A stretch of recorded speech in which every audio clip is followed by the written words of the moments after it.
आज की कहानी का शीर्षक है बहू के घूंघट। अरे रानी, ओ रानी, सो रही हो क्या अभी तक? रानी की जेठानी जोर जोर से चिल्ला रही थी घर के आंगन में खड़े होकर। रानी यानी मैं। तभी मैं भागती हुई अपने कमरे से निकली और बोली, दीदी आ गई मैं। जेठानी बोली, रानी तुम्हारा नाम रानी है, तुम रानी नहीं हो। मैंने तुम्हें रात में ही समझाया था कि सुबह को जल्दी उठ जाना, तुम्हारी मुँह दिखाई की रस्म है। मैंने बोला कि दीदी रात को नींद ही नहीं आई, जगह नई है और मन में थोड़ा डर था कि सुबह आँख नहीं खुली तो।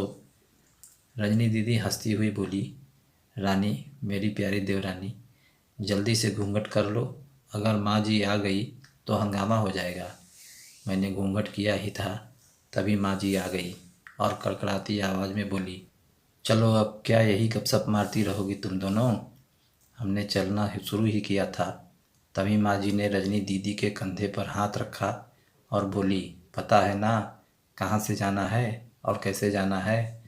माँ जी ने बोला कि जब भी कोई बड़ा तुम्हारे सामने खड़ा हो तो हमेशा घूंघट में रहना और कम से कम अपने बड़ों के सामने आना, और बिना घूंघट के तो कभी नहीं। रजनी दीदी कुछ बोली ही नहीं, बस अपना सर हिलाकर हाँ बोल दिया। मैंने भी बस अपना सर हाँ में हिलाया। माँ जी के जाने के बाद मैंने पूछा, रजनी दीदी आप तो स्कॉलर हो और इन सब चीज़ों को कैसे निभाते हो? रजनी दीदी मुस्कुराई और बोली कि मैं थारे जेठ जी से बहुत प्यार करती हूँ, इसलिए अभी तक चुपचाप सब चीज़ें निभा रही हूँ। मैं कुछ नहीं बोली और चुपचाप रजनी दीदी के साथ घर के बाहर वाले कमरे में जाकर बैठ गई। वहाँ पर एक पड़ोस की आंटी जी बैठी थी।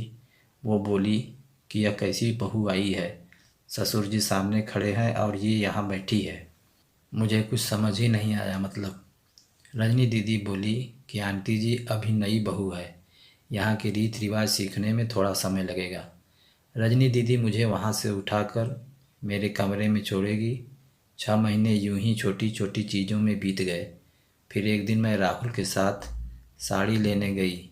राहुल का फ़ोन आया और वो दुकान से बाहर बात करने चला गया। साड़ी की दुकान पर मैं बेधड़क होकर साड़ी देख रही थी।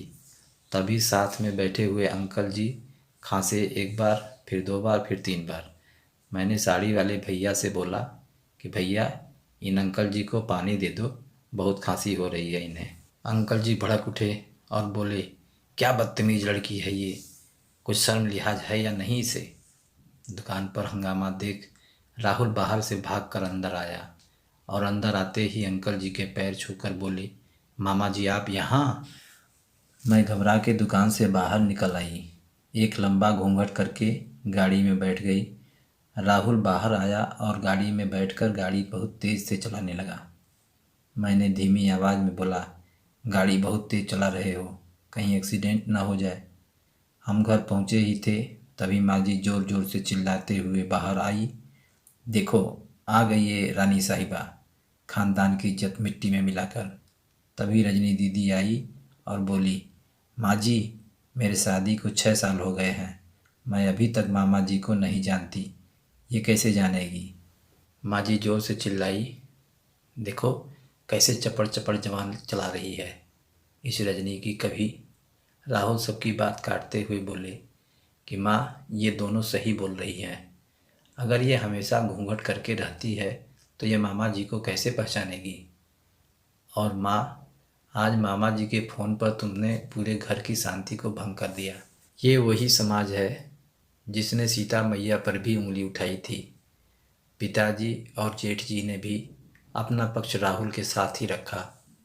माँ जी थोड़ी देर सोचने के बाद वापस रजनी दीदी और मेरे पास आई और बोली कि तुम दोनों को अपनी मर्यादा पता है मुझे। उम्मीद है कि तुम कभी भी मेरा सिर सर से नीचे नहीं झुकने दोगी। हम एक ही परिवार के सदस्य हैं, हमें हमेशा साथ रहना है। अच्छा वक्त हो या बुरा वक्त, हर सदस्य को अपनी मर्यादा पता है। माँ जी ने मुझे और रजनी दीदी को गले लगा लिया।